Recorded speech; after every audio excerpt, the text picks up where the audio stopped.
Hey beauty innovators, thank you so much for tuning in. It's Lexi. I'm the lead formulation chemist at Divinity Cosmetic Labs and Divinity Cosmetic Supply.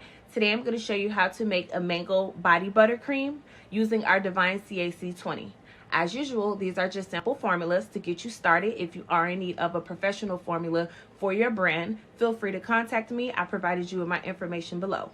Now, it should look like this. It'll be a thick, nice, viscous cream that's suitable for a jar. So stick around and we'll go ahead and get started.